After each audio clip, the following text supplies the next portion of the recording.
She fed a lost Indigenous boy. The next day, her house. Emily Parker took a deep breath as she organized her notes in the small makeshift lab.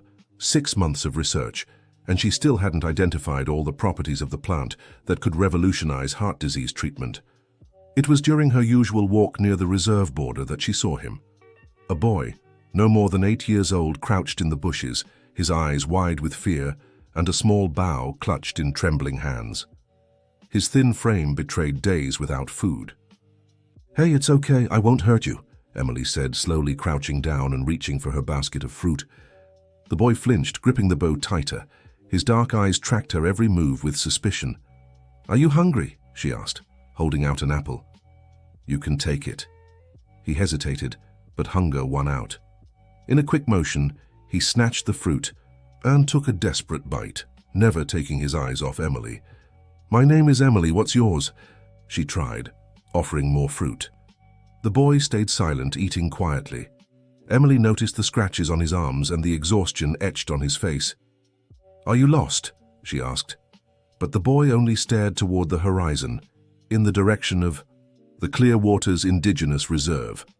The sun was setting, and Emily knew she couldn't leave him there alone.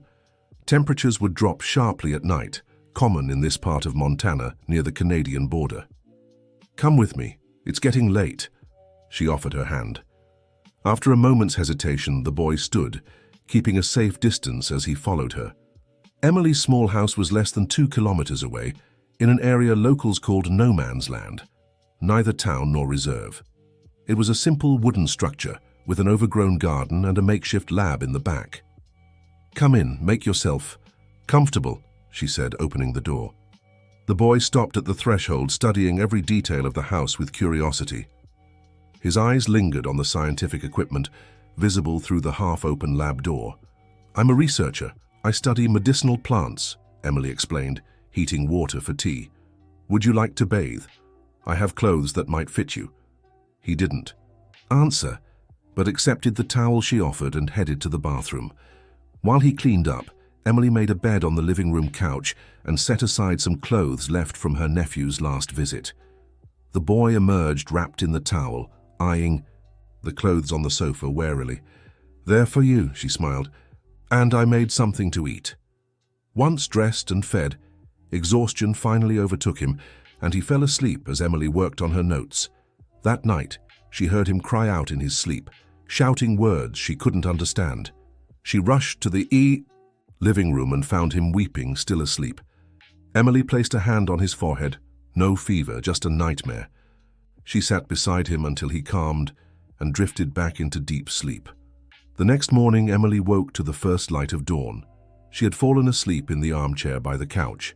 Rubbing her eyes, she blinked into focus and realized immediately the boy was gone.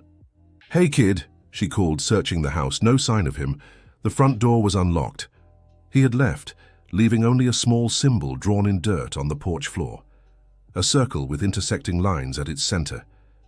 Emily sighed. She had hoped to at least learn his name or help him return to his family. Gazing toward the reserve, she decided to resume her research. Maybe the boy had found his way home on his own. The day passed uneventfully. Emily Parker visited the local market, where she felt the suspicious glances of the residents. She was used to it. Ever since she had arrived in the town of Waterport for her research 6 months earlier, the locals had treated her with reserve. "Good morning, Mr. Jenkins," she greeted the market owner. "I need more of those fruits you brought last week." "They're gone," the man replied curtly without meeting her eyes. "And when will more arrive?" "Don't know if they will." The sharp reply didn't surprise Emily. She thanked him and continued her shopping in silence. As she left the market, she ran into Mrs. Winters, one of the few people in town with whom she had a cordial relationship. "Dear, is it true what they're saying?" asked the grey-haired lady. "What are they saying, Mrs. Winters?" "That you sheltered an Indian in your home," Emily sighed. "He was just a lost boy, Mrs. Winters. I couldn't leave him in the forest. Overnight. Be careful, dear. The folks here don't much care for the Indians. They say they get in the way of progress." "What progress, Mrs. Winters?" Emily questioned. "Destroying the forest to make more pasture?" The older woman glanced around nervously. I'm just warning you, be careful." Emily thanked her and went on her way. When she arrived home in the late afternoon, after collecting samples in the forest, she stopped at the entrance, stunned. Her once neglected garden had been completely transformed. The weeds were gone, and new seedlings had been planted in organized patterns she recognized immediately. Medicinal plants, some extremely rare, ones she'd been searching for months for her research. The creaky porch door, which had squeaked for weeks, now opened and closed silently. Inside on the kitchen table were baskets woven from natural fibers, filled with wild fruits and herbs she could never have found on her own. At the center of the table was the same symbol the boy had, drawn on the ground, this time made with red and black seeds. Emily smiled, understanding. It was a thank you. The boy had returned with his family or members of his village to repay her kindness. What she didn't know was that this simple act of compassion would completely change her life. Dear listener, if you're enjoying the story, take a moment to like and especially subscribe to the channel. It helps us a lot as we're just starting out. Now, continuing. The next morning, Emily woke up eager to examine the plants left at her home. As a biologist specializing in ethnobotany, she immediately recognized the value of the gift she'd received. Among the plants were species not listed in any scientific catalog, with properties that could revolutionize traditional medicine. Her heart raced as she identified a specific leaf, reddish at the edges with bluish veins, that seemed to match exactly the description of the plant she'd been searching for in her research on heart disease. "This can't be," she murmured to herself, carefully picking up the leaf. "I've been looking for this for months." Determined to analyze the plant right away, Emily went to her makeshift lab. She was so focused, she didn't even notice the time passing. She was only interrupted by loud knocks at the door. When she opened it, she found Richard Harrison, the mayor of Waterport, accompanied by two men she didn't recognize. "Good morning, Dr. Parker," said the mayor with a smile that didn't reach his eyes. "May we come in?" Without waiting for an answer, the three men stepped inside. Richard was a burly man in his 50s, known for his determination to modernize the region, even if it meant pushing the boundaries of the Indigenous reserve. "Lovely garden," he remarked, eyeing the new plants. "Seems someone's been helping you." "What do you want, Mayor?" Jas asked Emily Parker, keeping her voice steady despite her discomfort. "These are Mr. William and Mr. Daniel from the Green Waters Development Company," introduced the mayor. "They're interested in your work." The men wore impeccable suits, completely out of place in Emily's simple home. "Dr. Parker, we're impressed with your research," said William, the taller of the two, handing her a card. "We'd like to propose a partnership." "What kind of partnership?" she asked, not taking the card. "One that would benefit everyone," the mayor interjected. "Green Waters is interested in developing a wellness and tourism complex in the region. Your research on medicinal plants would be perfect for the project." Emily looked at the three men, feeling cornered. And where exactly would this complex be? Richard and the businessman exchanged glances before William answered. "In the city's expansion area, near the reserve. We're in negotiations with NAIA to redefine some boundaries. Nothing illegal, of course." "Redefine boundaries?" Emily couldn't hide her indignation. "We're talking about indigenous land." "Underutilized land," corrected Daniel, speaking for the first time. "You must understand we're bringing progress, jobs, development." "And what does my research have to do with that?" "Your work would give scientific credibility to our medicinal spa," William explained. "We could offer treatments based on traditional indigenous medicine, but with academic backing. You'd be very well compensated, of course." Emily felt a knot in her stomach. So that was it. They wanted to use her research as a front to exploit traditional knowledge and take land from the reserve on top of it. "I'll need to think about it," she replied, trying to buy time. Of course," the mayor smiled, walking to the door. "But don't take too long. Opportunities like this don't come every day." When the three left, Emily closed the door and leaned against it, taking a deep breath. The situation was more complicated than she'd imagined. Her research, meant to benefit science and potentially save lives, was about to become a tool for exploitation. That night, she couldn't sleep. She tossed and turned, thinking about all the implications of what she'd just learned. Around 3 in the morning, she heard a soft noise from the garden. She cautiously approached the window and saw a familiar silhouette, the boy she'd fed days before. This time, he wasn't alone. An older man stood with him, grey hair, posture, straight despite his age. He wore traditional clothing, with seed necklaces across his chest. Emily slowly opened the door so as not to startle them. "Good evening," she said softly. The older man stepped forward. "Good evening, lady with fire hair," he replied in hesitant English. "I came to thank you for caring for my grandson." "Is your grandson all right?" Emily asked, looking at the boy, who now smiled shyly. "He is. Little Eagle is strong," the elder answered, placing a hand on the boy's shoulder. "My name is Wise Hawk. I am the chief of Eagle Feather Village." "It's a pleasure." "To meet you, Wise Hawk. I'm Emily. Please come in." The chief shook his head. "We can't stay long. We came to warn you." "Warn me?" A chill ran down Emily's spine. "White men are marking our land. Paper men," he mimicked someone writing. "They want to take our sacred river." "The Green Waters businessmen," Emily murmured, understanding. "They were here today." Wise Hawk nodded gravely. "Lady with fire hair must be careful. These men are like anacondas. They squeeze tight until you can't breathe." The boy, Little Eagle, tugged his grandfather's sleeve and said something in his native language. The elder smiled and removed. From his neck, a necklace with a circular wooden pendant, carved with the same symbol Emily had found drawn on her porch. "For you," said Wise Hawk, extending the necklace. "Protection. You friend of Eagle Feather now." Emily accepted the gift, moved. "Thank you. I promise I won't help those men." "We know," replied the chief with an enigmatic smile. "Your mother." "I didn't help either." "My mother." Emily's eyes widened. "You knew my mother?" But before she could press further, Wise Hawk and Little Eagle had already vanished into the night, silent as shadows. Emily stood frozen on the porch, bewildered, clutching the necklace in her fingers. What did he mean? Her mother? Margaret. Parker had been a university professor in New York and had never mentioned any connection to indigenous peoples or that remote part of Montana. Confused, Emily went back inside and picked up the framed photo of her mother, the only one she had. Margaret smiled, her dark hair and green eyes bright, standing in front of a university building. Emily had always thought she'd inherited her reddish hair tone from her father, who had left when she was just 5.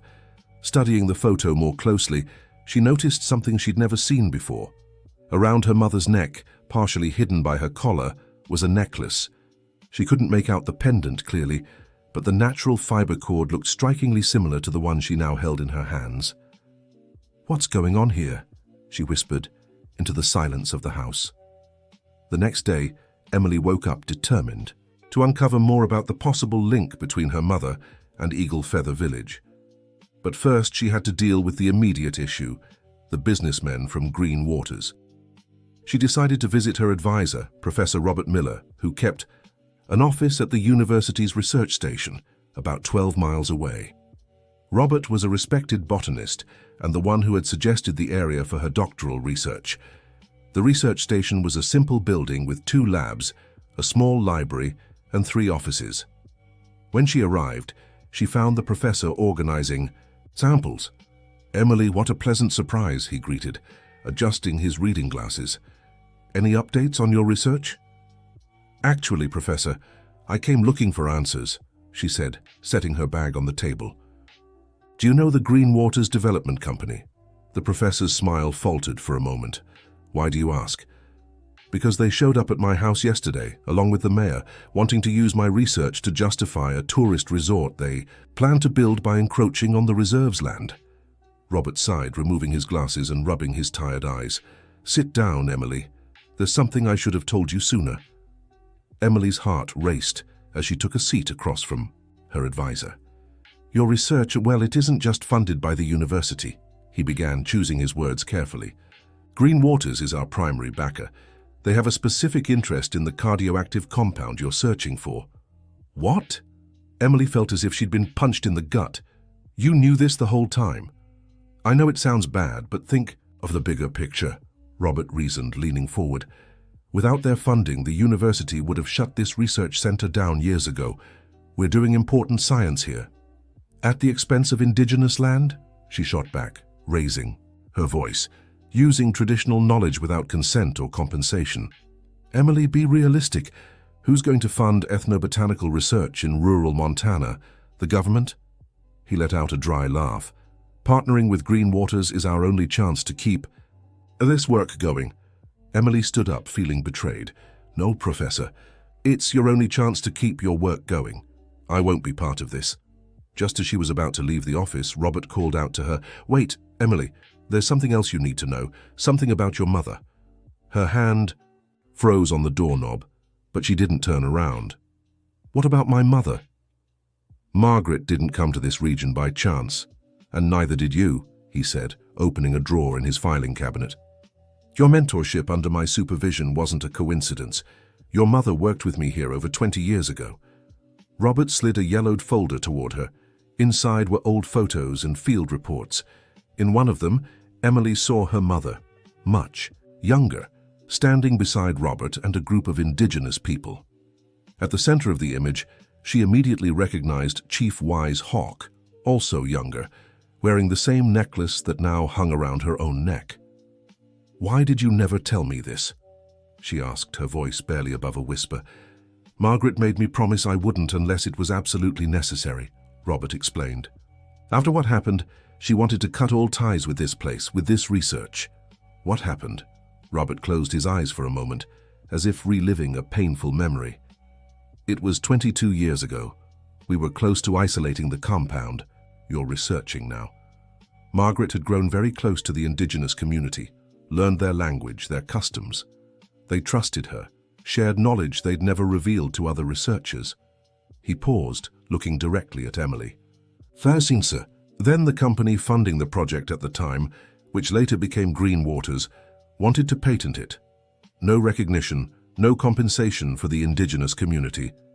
Margaret refused to continue. There were threats, pressure. One night, the lab caught fire. We lost years of research. Your mother she was never the same after that. She left academia and never looked back." Emily's legs felt weak. Her mother had never spoken about her life before becoming a professor in New York. She always changed the subject when asked about the past. "Then why mentor me? Why bring me here?" "Because you're brilliant, Emily, and because I promised your mother on her deathbed that I'd look after you. I thought if we continued the research, this time we could do it differently. Find a balance between science, business, and respect for traditional communities. And that balance includes letting Green Waters invade indigenous lands," she snapped, tucking the photos into her bag. "It's more complicated than that, Emily. There are politicians involved, economic interests." "Not to me, Professor. To me it's very simple," she cut in, heading for the door. "I won't let them use my research to harm those people." As she left the research base, Emily was determined. If her mother had faced this situation years ago, she would too. But first, she needed to understand her own history better. She went straight to Eagle Feather Village, guided only by instinct and the landmarks in the photos she'd just seen. After walking through the forest for nearly 2 hours, she began to fear she was lost, until she spotted Little Eagle running toward her. "Lady with fire hair," the boy called, now more at ease with her. "You came!" "I did, Little Eagle," Emily smiled. "I need to speak with your grandfather." The boy took her hand and led her the rest of the way. Eagle Feather Village was larger than Emily had imagined. About 30 huts arranged in a circle around a central area where a fire burned. Women prepared food, men worked on crafts, and children played, darting between the structures. When Emily arrived, everyone stopped to watch her. Some smiled in recognition, others kept neutral expressions, studying her with curiosity. Little Eagle brought her to the largest hut, where Wise Hawk waited, seated on a wooden bench. "I knew you would come," said the chief, standing up. "A daughter returns to her mother's home." "Did you really know my mother, Margaret Parker?" asked Emily, showing the photo she had brought. Wise Hawk looked at the image and smiled nostalgically. Margaret with the eyes of the forest, a great healer, a great friend of Eagle Feather. She worked here studying plants? Not just studying, learning, living, respecting, the elder corrected. Your mother understood that plants have spirits. They are not just medicine for the body. Emily sat beside the chief, absorbing every word. And what happened? Why did she leave? Wisehawk's expression darkened. Bad men wanted our knowledge, they wanted our land, threatened our people. He paused, looking intently at Emily. Your mother protected us, hid sacred knowledge. The men grew angry, destroyed the place of study. The lab that caught fire, murmured Emily. Yes, after that Margaret left, said she would return one day, but she never did, the chief said, a note of sadness in his voice. Now her daughter comes in her place. Emily digested the information slowly when something caught her attention. A younger woman, perhaps in her 30s, watched her from the entrance of the hut. She had long black hair, but her eyes... Who is she? Emily asked, pointing discreetly. Wisehawk smiled. Morning Star, Margaret's daughter. Emily's world stopped for a moment. Margaret's daughter. Her mother had another child. I don't understand. Your mother came to Eagle Feather when she was young. Fell in love with Thunder Sky. My son, explained Wisehawk. Morning Star was born here. When Margaret left, she left the girl with her father. It was safer. Emily felt tears welling in her eyes. She had a half-sister. Why had her mother never told her? The woman, Morning Star, approached slowly. Her eyes were green like Margaret's, contrasting with the indigenous features inherited from her father. You have her eyes, Morning Star said in perfect English. I always knew you existed. Mum told me about you before she left. She came back? Emily asked, confused. Several times. The last was 5 years ago when she was sick, Morning Star replied. She asked us to wait, said her other daughter would come when the time was right. Dear listener, if you're enjoying the story, please take a moment to like and subscribe to the channel. It helps us a lot as we're just starting out. Now, continuing, Emily felt as if the ground had vanished beneath her feet. Had her mother lived a double life all those years, secretly visiting one daughter while raising another in New York? Why did she never tell me about you? About this place? Emily asked, her voice trembling. Morning Star sat beside her, gently taking her hands. To protect us all. Mom knew that if the men who destroyed her work found out about her connection to Eagle Feather, they could use it against her, against you. Green waters, murmured Emily. They're still after the same knowledge, the same plant. Wisehawk nodded gravely. The strong heart plant. It cures illnesses white doctors cannot. Emily thought of the research she had been conducting. The cardioactive compound she sought had the potential to treat severe arrhythmias unresponsive to conventional medication. That was what Green Waters wanted to exploit commercially, without giving proper credit or compensation to the people who had developed that knowledge over generations. They're about to invade your lands to build a resort, said Emily. They're using my research to legitimize the project. We know, replied Morning Star. They began marking territory last month. That's when Little Eagle got lost in the forest. He saw the men with machines and ran, frightened. Emily looked at the boy, who was playing with other children outside the hut. So that's why he was alone and scared when she found him. I'll help you, Emily decided. I don't know how, but I won't let them do this. Morning Star smiled, and Emily saw her mother in that smile. Mom said you'd say that. That night, Emily slept in the village. Morning Star showed her the place where Margaret used to stay during her visits, a small secluded hut with books, notes, and even some photos. Among them, one showed Margaret holding Emily as a baby, and another with Morning Star. She loved you, Morning Star said, watching Emily examine the photos. She spoke of you with pride. Why did she never try to contact me? Mom thought it was better to wait for you to find your own way here. She said it would happen when you were ready.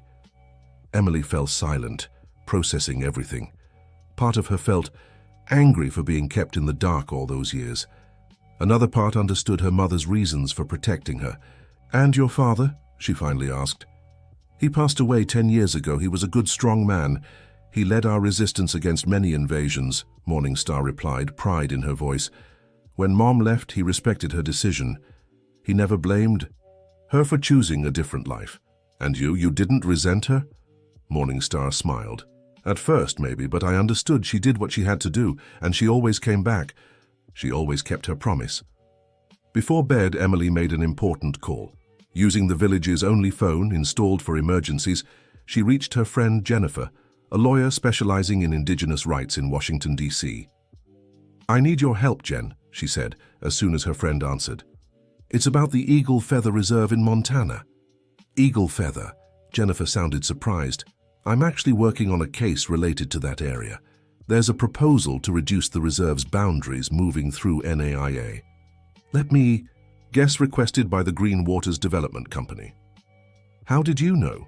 Emily briefly explained her situation, leaving out the personal part about her mother and half-sister. "This is serious, Em," Jennifer said after hearing everything. "They're using your research without your consent. We can file an injunction to stop them, but we need evidence." "What kind of evidence?" "Documents, emails, anything proving your research is being misused. And we also need to show the area they want to reduce is traditionally used by the community." "I can get that," Emily replied, determined. "How much time do we have?" "The proposal will be reviewed in 2 weeks. If it's approved, it'll be much harder to reverse later." Hanging up, Emily found Morningstar waiting outside the hut. "We'll fight," Emily said. "Together, Morningstar added, extending her hand. The next morning, Emily returned home to find it ransacked. Someone had broken in during her absence and gone through everything. Drawers open, papers scattered, lab equipment damaged.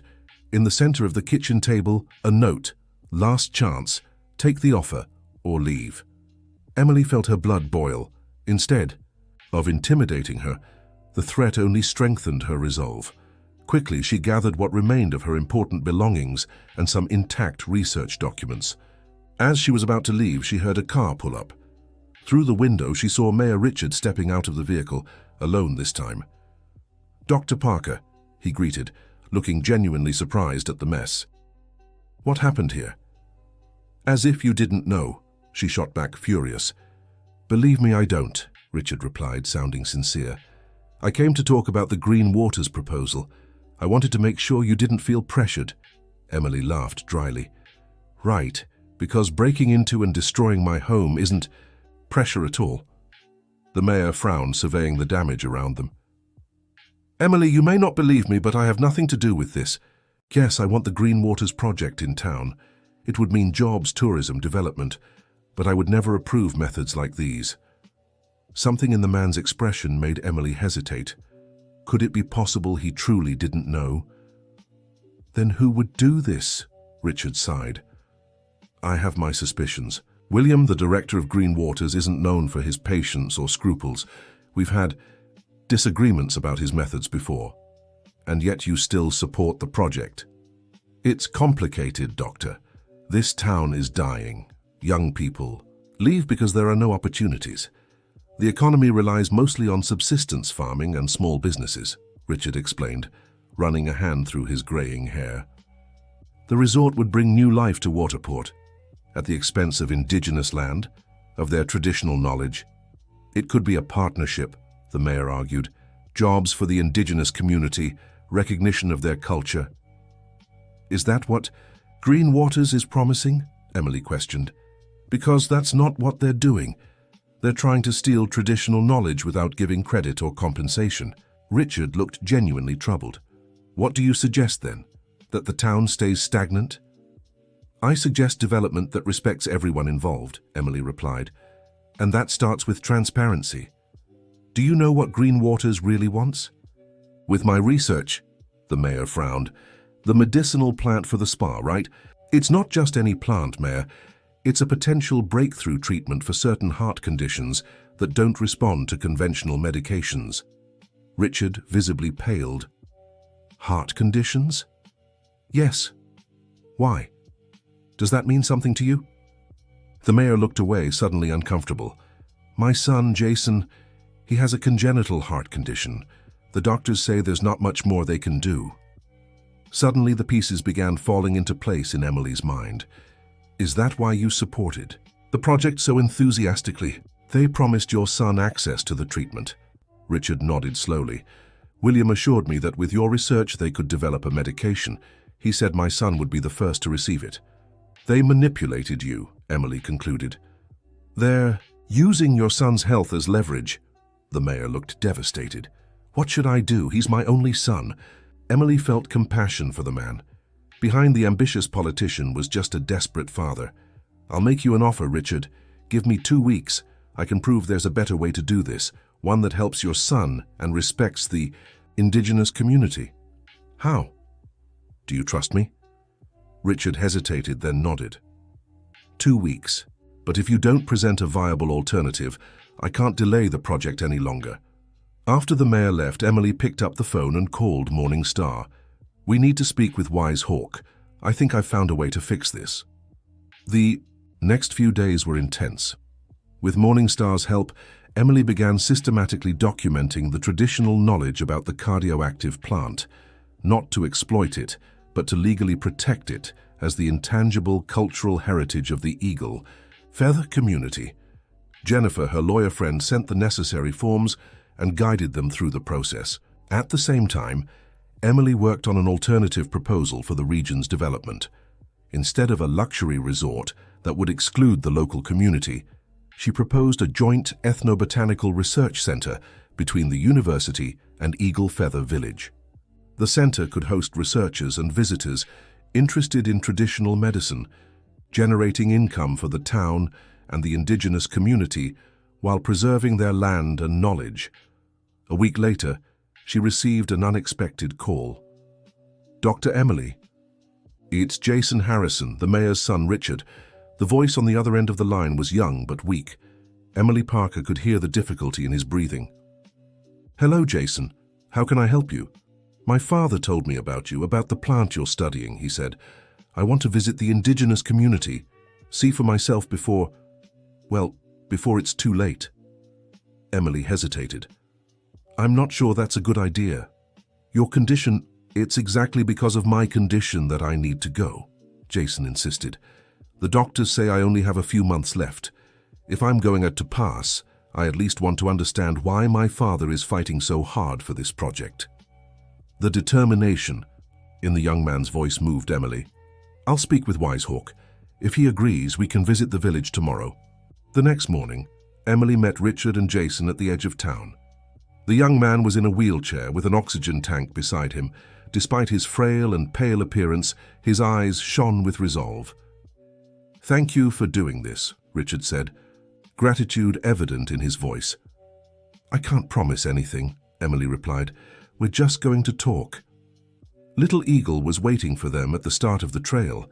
His eyes widened when he saw Jason in the wheelchair, but he soon smiled and approached. Are you a warrior too? The boy asked, pointing to the wheelchair as if it were a throne. Jason smiled, surprised by the approach. I try to be. Come, Wise Hawk is waiting. The trail wasn't suitable for the wheelchair, so Richard carried his son on his back, following Emily and Little Eagle. They arrived at the village breathless, but the effort was worth it when they saw Jason's awestruck expression. The community greeted them with curiosity, but no hostility. Wise Hawk and Morning Star were already waiting in the center of the village, where a circle of benches had been prepared. Welcome to Eagle Feather, the chief greeted. The city man's son has come to see our home. Thank you for having us, Richard replied, helping Jason settle onto one of the benches. Over the next few hours, Wise Hawk showed Jason life in the village. He explained how the plants were cultivated, how traditional medicine had been practiced for generations, and how they maintained balance with nature. Despite his condition, Jason absorbed everything with genuine fascination. He even joined in an activity with the children, teaching them origami, a skill he'd developed during his long hospital stays.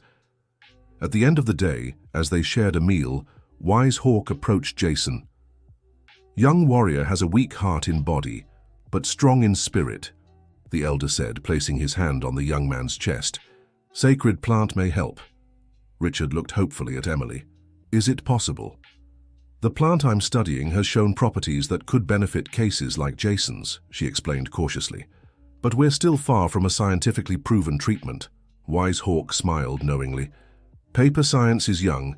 Eagle feather knowledge is old as mountains. He turned to Richard. If your son wishes, we can try traditional medicine.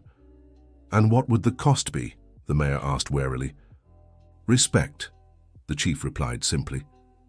Respect for our land, our knowledge, our way of life. It was Jason who broke the silence that followed. Dad, I want to try. Not for the resort, not for the town, but for me. Please. Richard looked at his son, then at Wisehawk, and finally at Emily. What do you suggest we do? A formal agreement, Emily answered. The eagle feather community shares their traditional knowledge of the plant. In return, the town and university commit to protecting their land and ensuring any future commercial benefits are shared fairly. And Green Waters?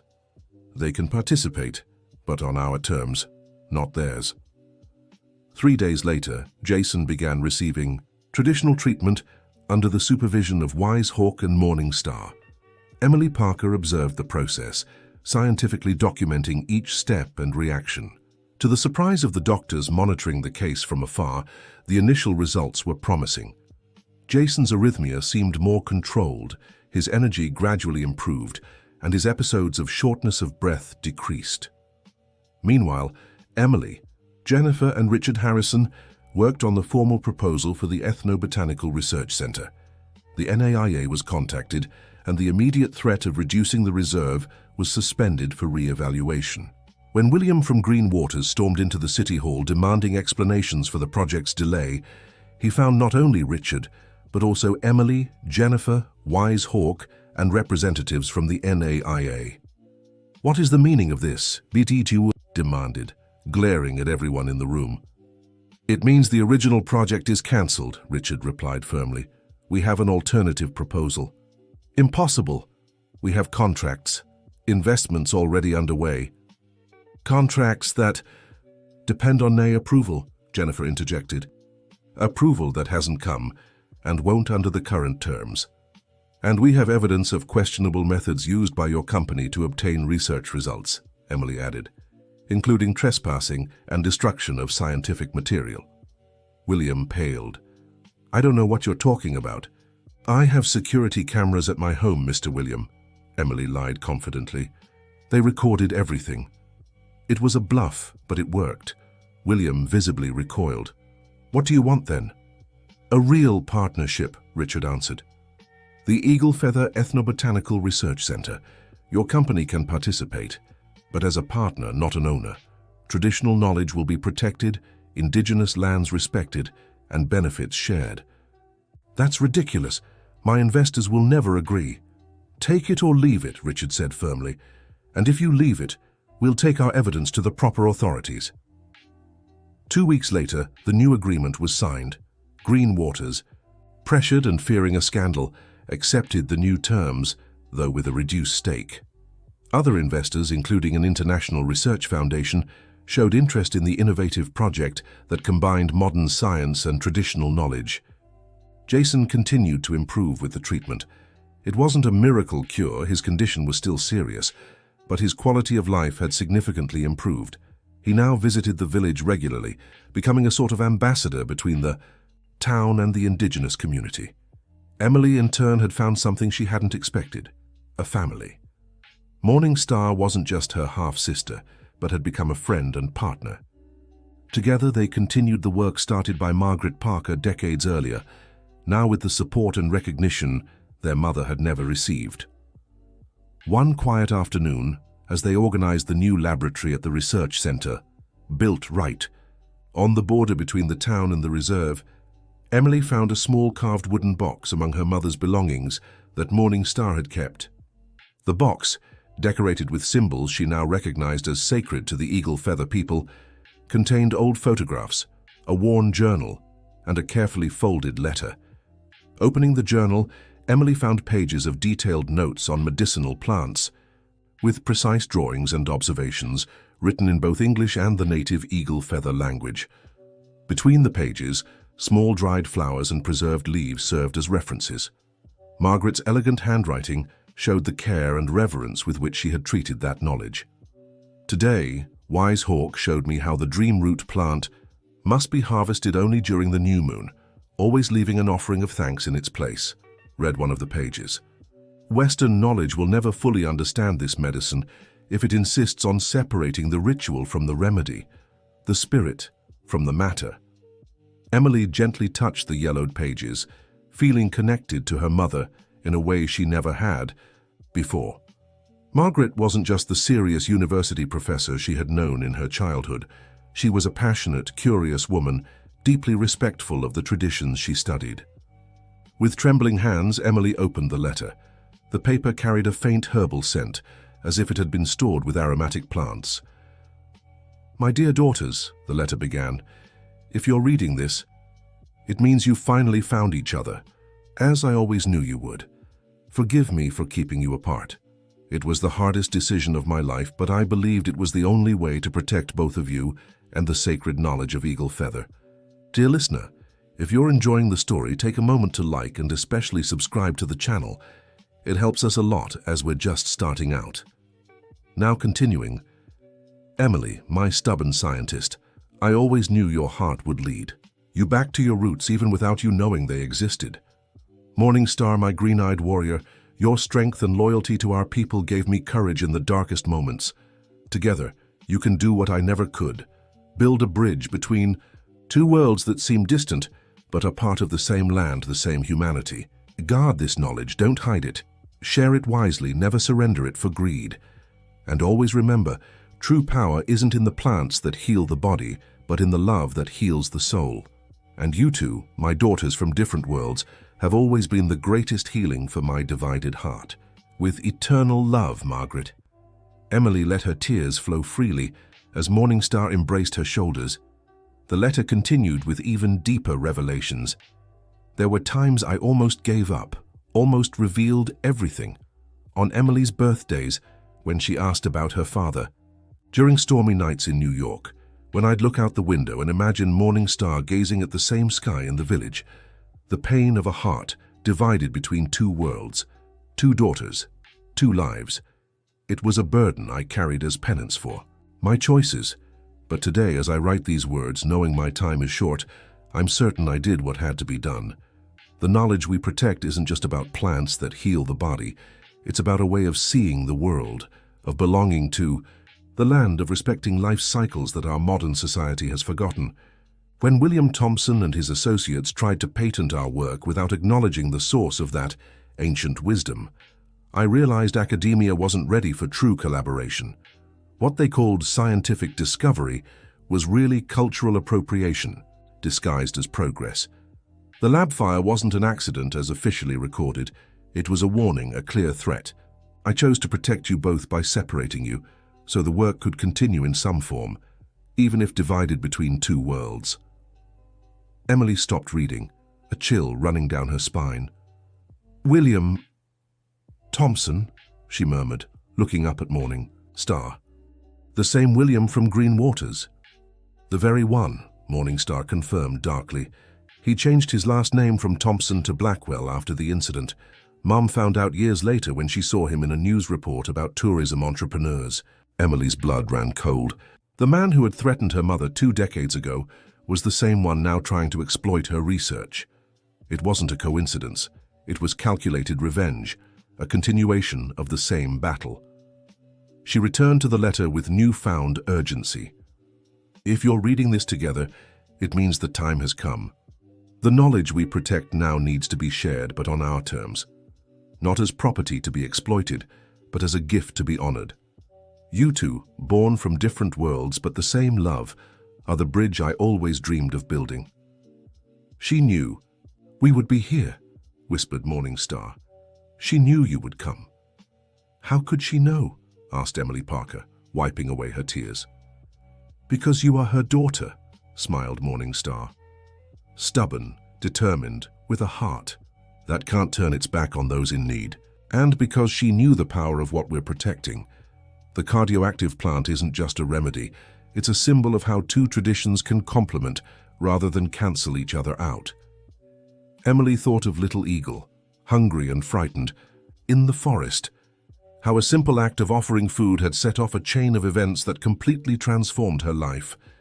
So that's why she enrolled me in the biology course before she left, Emily concluded. She was guiding me here all along. And me, added Morningstar. She always said I should study the plants, learn to document our knowledge. She was preparing us to work together one day. The following week, the Eagle Feather Ethnobotanical Research Center was officially inaugurated.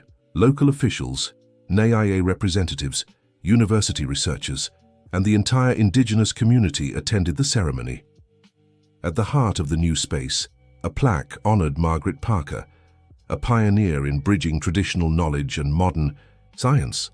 Beside the plaque, 2 trees were planted, one on each side of the invisible line separating the town from the reservation, but with roots that would surely intertwine beneath the soil, just like the lives of Margaret's daughters. Jason, now able to walk short distances without his wheelchair, cut the ribbon with Little Eagle's help.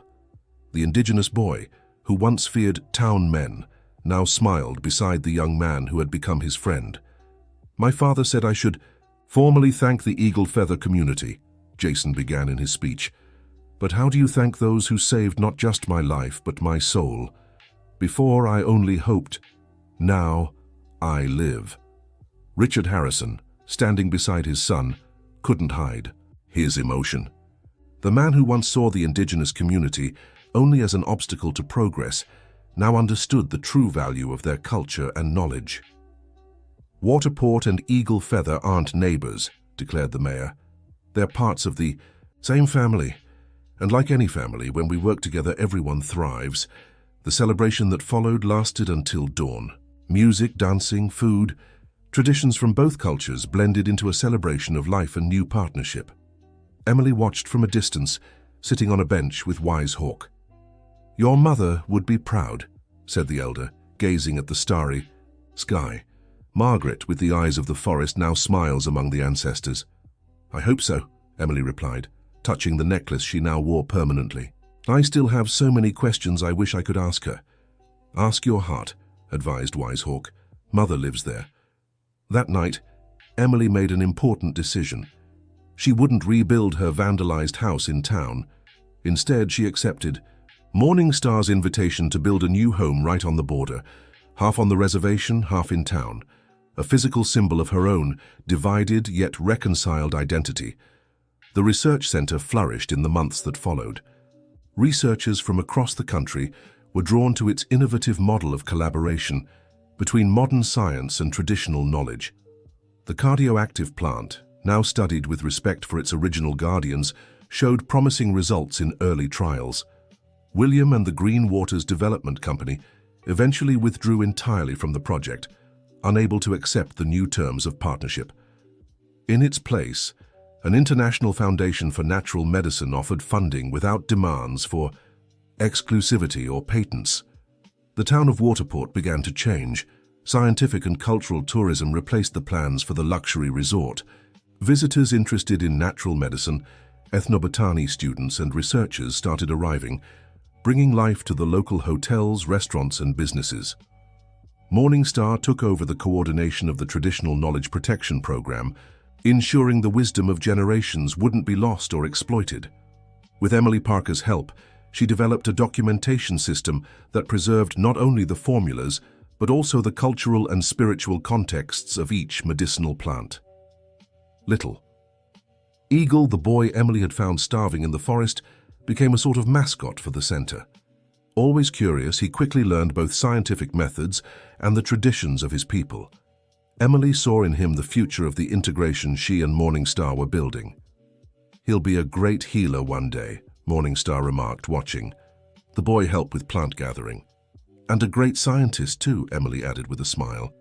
On a quiet Sunday, while organizing the final details of her new home, Emily received an unexpected visit. Robert, her former advisor, appeared at the door, visibly nervous. May I come in? He asked hesitantly.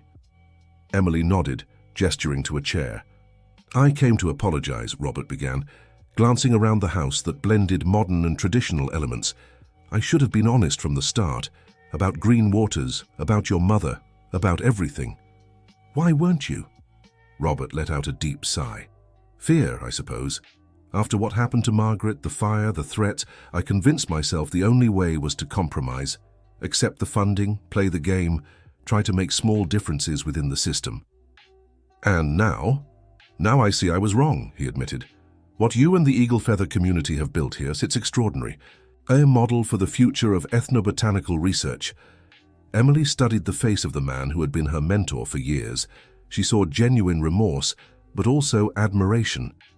We still have a lot of work ahead, she said finally, and we could use the experience of someone who knows both the academic world and the history of this place. Robert's eyes lit up. Are you offering me a chance to be part of this? I'm offering a chance for redemption, Emily replied firmly. It won't be easy. Morningstar and Wisehawk will need time to trust you. I'll do whatever it takes, he promised. Your mother deserves that. This place deserves that. In the months that followed, the center expanded. A small school was established where Indigenous and town children studied together, learning both traditional knowledge and conventional subjects. Jason, whose health continued to improve gradually, became a volunteer math teacher. The cardioactive plant, now officially registered as cultural heritage of the Eagle Feather community, entered controlled clinical trials. The preliminary results were so promising that hospitals across the country began showing interest. One peaceful afternoon, as Emily and Morningstar worked in the lab, Little Eagle came running in. "Lady with fire hair, Morningstar," he called, breathless. "Come see." The sisters exchanged intrigued glances and followed the boy to the edge of the reserve. There, on the riverbank separating the two territories, they found something astonishing. The cardioactive plant, which normally grew only in specific areas of the deep forest, was now sprouting naturally at the border between the town and the reserve. "It never grew here before," Little Eagle explained, pointing at the vigorous sprouts. Wisehawk, who had joined them, smiled knowingly. "Plants know where they need to grow. Now they grow where worlds meet." Emily Parker crouched down to examine the sprouts, moved by the symbolism of that discovery. "Like your mother used to say," commented Morningstar, placing a hand on her sister's shoulder. "Nature always finds a way to heal divisions." That evening, a major meeting took place at the Eagle Feather Ethnobotanical Research Center. Representatives from the city, the Indigenous community, researchers, and authorities debated the future of the project. News of the positive results from the cardioactive plant had reached the national media, raising concerns about how to protect the knowledge and territory from new commercial interests. "We can't repeat the mistakes of the past," Emily warned. "Eagle Feather's knowledge is not a commodity, but we also can't deprive the world of a treatment that could save lives," argued one of the doctors present. It was Jason who offered a solution. "What if we created a foundation, a non-profit entity jointly managed by the Eagle Feather community and the city, with university participation? All profits from the development of the medicine would be reinvested in forest preservation and the well-being of both communities." The proposal was met with enthusiasm. Richard, proud of his son, was the first to publicly support it. "This is the waterport we want for the future," declared the mayor. "A city that grows while respecting its roots, that prospers without destroying." When the meeting ended, Emily stayed behind, gazing at the place she now called home. Her life had completely changed in just a few months since that chance encounter with a hungry Indigenous boy in the forest. Morningstar approached, holding 2 cups of tea. "What are you thinking about?" she asked, handing one to her sister. "About how small gestures can change everything," Emily replied. "If I hadn't offered food to Little Eagle that day, you would have found another way here," Morningstar finished with conviction. "Mom used to say destiny has many paths, but they all lead to the same place." "And what place is that?" Morningstar smiled, pointing to her heart. "The place you were always meant to be." The 2 sisters stood there, gazing at the starry sky above the forest and the city, bound by a tie neither time nor distance could break.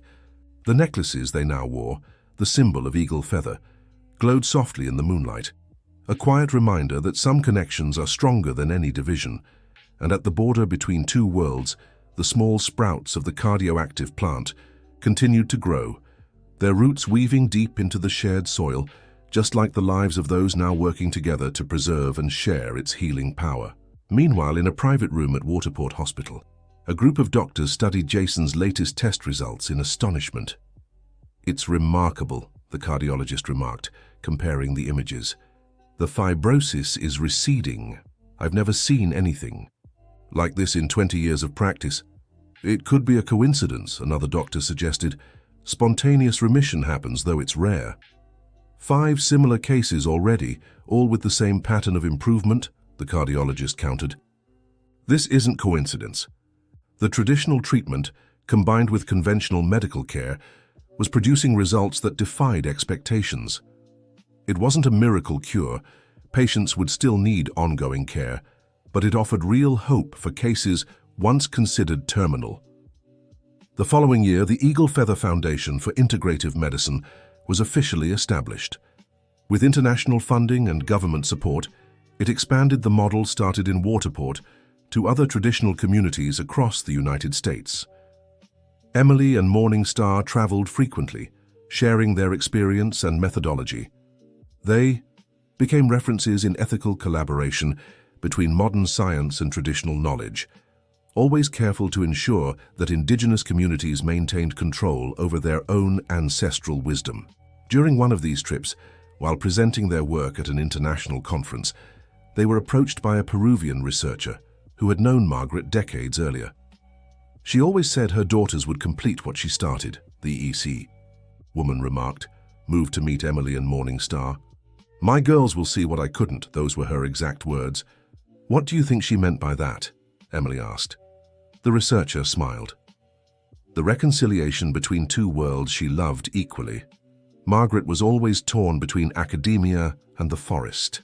In the 2 of you, those worlds finally come together, in harmony." In Waterport, the transformation continued. The town centre, once modest and run down, came to life with small hotels, restaurants and shops selling Indigenous crafts. The integrated school, initially an experiment, now served as a model for other regions with traditional populations. Little Eagle, now 10 years old, split his time between conventional studies and traditional learning with Wise Hawk. His natural curiosity made him a perfect bridge between generations and cultures. "When I grow up," he announced one day while helping Emily in the lab, "I'm going to be a forest scientist like you and Morning Star." "A forest scientist?" Emily smiled. "I like that title. The forest has much to teach, but it needs those who know how to listen," the boy explained with wisdom beyond his years. "And it also needs those who can speak its language to the outside world." Richard, in his final year as mayor, worked to institutionalize the positive changes before passing on his role. His relationship with Wise Hawk, once non-existent, was now one of mutual respect. Together, they had established a municipal council with equal participation from the Indigenous community in decisions affecting the region. Jason, whose health continued to improve steadily, decided to study law, focusing on the rights of traditional peoples. His goal was to legally strengthen the partnership model developed in Waterport. "You saved my life twice," he told Emily, during a visit to the center. "First with the treatment, then by showing me a purpose to live." Emily and Morning Star's home on the border had become a symbol for the entire region. Built with traditional techniques and modern materials, it visually represented the integration they championed. The garden, carefully planned, was a small showcase of local biodiversity, with special attention to medicinal plants. On a special afternoon, as the center celebrated its 2nd anniversary, an intimate ceremony gathered the most important people in their journey. Wise Hawk led a traditional gratitude ritual, where each participant planted a native tree in the reforestation area near the border. When it was Emily's turn, she chose a special spot, exactly where she had first found Little Eagle, hungry and frightened. "This tree," she explained as she carefully covered the roots with soil, "is for my mother, Margaret, to thank her for all the paths she opened, even when we couldn't see them." Morning Star joined her sister, adding water to the new sapling, and to remind us that even when we feel lost, like Little Eagle that day, we're just finding a new way home. The 2 sisters, so different in appearance yet so alike in spirit, stood there side by side as the sun began to set over the forest. The legacy of Margaret Parker lived on in them, not just in their genes or their research, but in the bridge they had built between worlds that had long remained divided by fear and misunderstanding. And in the garden of the house on the border, the small sprouts of the cardioactive plant continued to bloom, their roots deeply intertwined in the shared soil, their leaves reaching for the same sky. A silent reminder that sometimes, to heal a heart, whether of a person or a community, all it takes is an act of generosity, like offering food to those who hunger. End of story. Dear listener, your presence has been the greatest gift on this journey between two worlds. If this story touched your heart as deeply as it touched mine to tell it, please leave a like and subscribe to the channel. Share in the comments. Have you ever had an encounter that completely changed your life? I'm eager to hear your story too.